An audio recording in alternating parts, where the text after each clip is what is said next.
சென்னை தேரா வெங்கடசாமி தெரு சந்தில் ரோட்டில் நடு ரோட்டில் வந்து சேப்பாக்கம், அதாவது இந்த பக்கம் வந்து சேப்பாக்கம், இந்த பக்கம் பிக் ஸ்ட்ரீட்னு ஒன்று இருக்குது, பள்ளியாசல் தெரு. பிக் ஸ்ட்ரீட்டு, அதாவது பெரிய பள்ளியாசல் தெருன்னு வரும், பெரிய தெரு. ஆமாம், பிக் ஸ்ட்ரீட்டு. தெருவுக்கு பேர் வந்து வீரராகவன் ஸ்ட்ரீட்னு கூட வரும். இந்த தெருவுக்கு ஒரு 2-3 பேர் இருக்குது.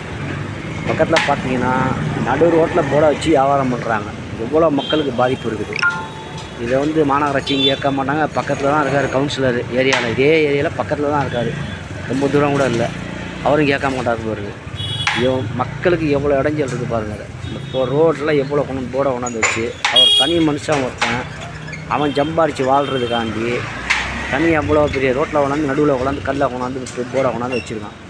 இதை வந்து ஒன்று கேஸை போடுங்க, இல்லை அந்த கடையை மேலே சீலை வைங்க. அந்த கடையில் மாநகராட்சி இந்த மாதிரி சென்னையில் இந்த மாதிரி ஒவ்வொருத்தரும் செஞ்சுருந்தீங்கன்னா சென்னையில் நடக்க முடியாது, ஆக்சுவலாக தான் நடக்கும். அவ்வளோ யார் பிள்ளைக்க யார் சாவுறது?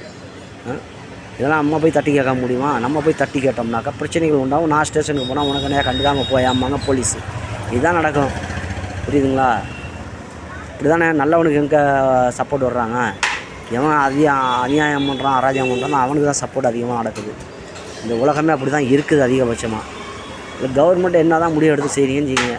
நியாயமாக போகிறீங்களா அநியாயமாக போகிறீங்களா முடிவு வச்சுன்னுட்டு இது உடனே மாற்று ஏற்பாடு பண்ணுவீங்கன்னு நினைக்கிறேன்.